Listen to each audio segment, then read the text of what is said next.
In this part of the films, we can see the aftermath of the attack on the Task Force Headquarters Defence and Employment Platoon whilst it was travelling in armoured personnel carriers, clearing the area around the headquarters position before last light.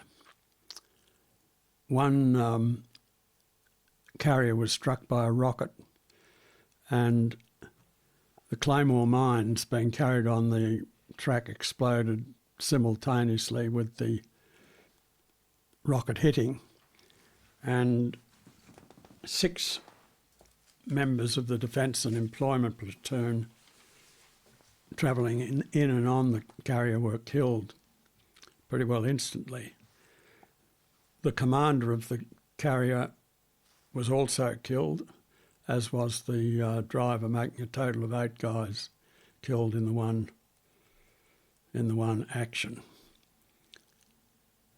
I diverted one of the companies, a rifle company commanded by Major Ivan Carl, who had been a cadet at Duntroon when I was an instructor there, and had been with me in the Pacific Islands Regiment in Papua New Guinea earlier in the 60s.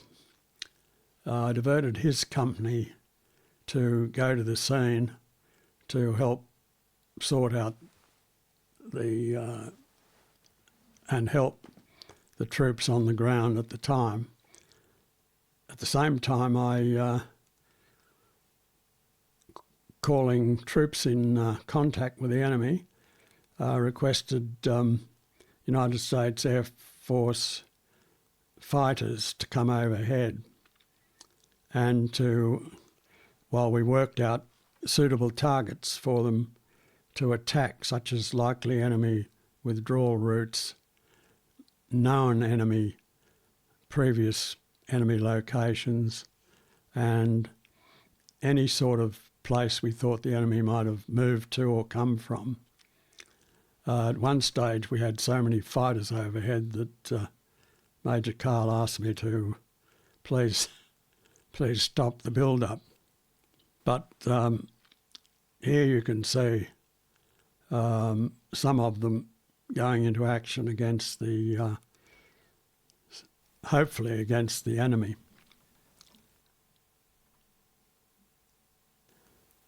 Members of the Task Force Headquarters, taking their lives in their hands in some respects, came out of their protective bunkers and command posts and had a look at the air show.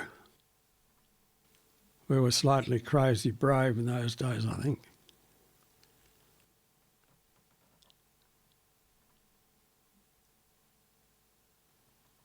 I sent a situation report to Headquarters Australian Force Vietnam immediately after this action, and I had time to do so.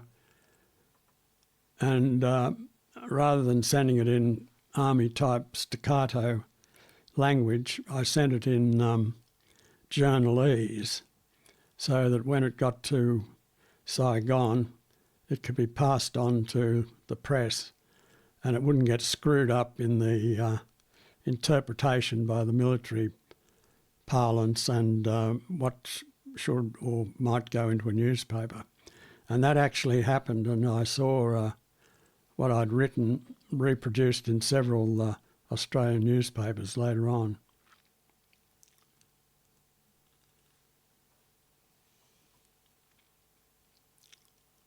This is going down from the top of Courtney Hill by Land Rover.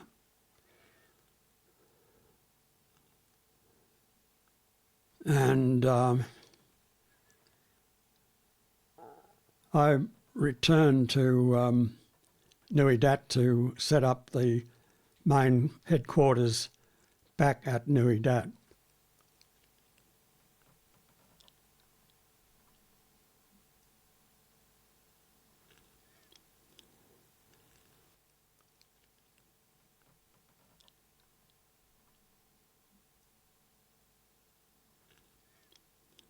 You must understand that it wasn't just an element of the Task Force Headquarters that moved to Courtenay Hill for this operation. It was the main task force headquarters.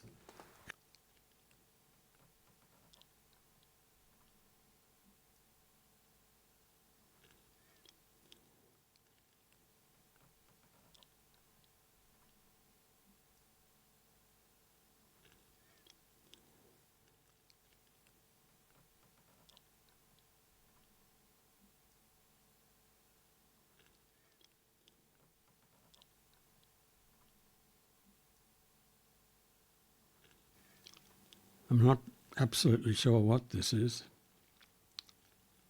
Yes, I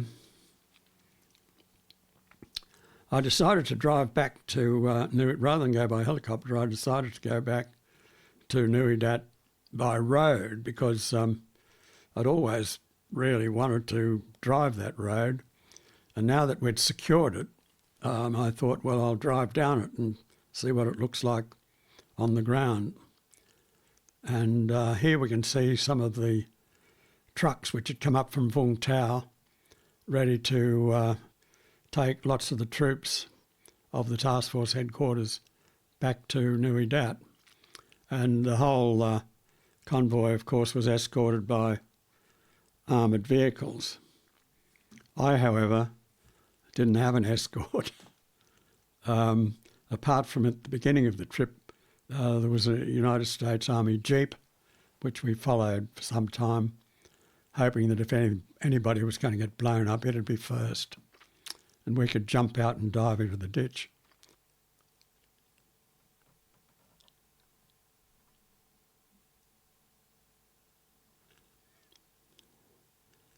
This being late in the afternoon, the films are not all that good here. That's the US Army Jeep.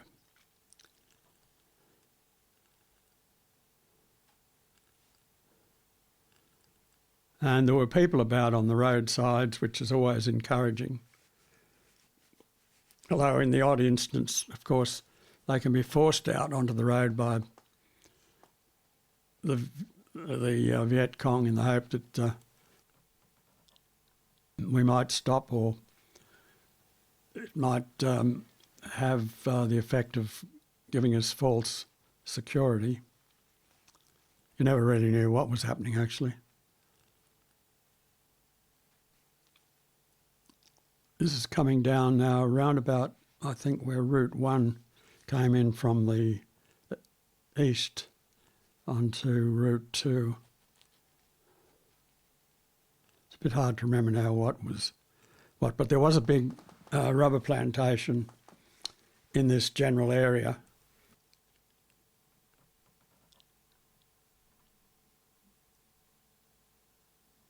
Lots of Iroquois going backwards and forwards between Nui Dat and Courtenay whilst I was driving down. That's the main part of the rubber plantation there. Once again, a French plantation operating right through the emergency.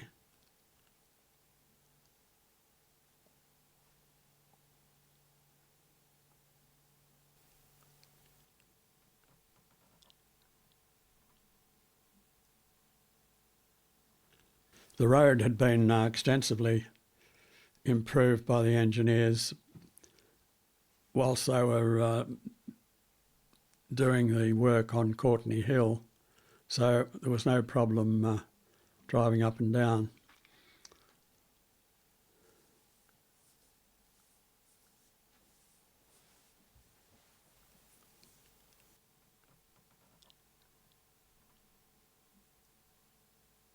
This was all occurring, as I've said, in June 71, after the 3rd Battalion of the task force had returned to Australia, and not long before the tanks returned to Australia, and the task force thinned down to a 2-battalion task force.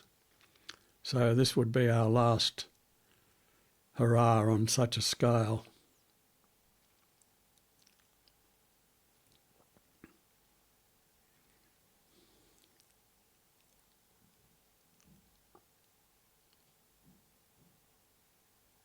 It was interesting to see the landscape from the ground, which I'd been looking at since 1966 from the air, and this is the first time I'd had a chance to look at Route 2 going north to the province border on the ground.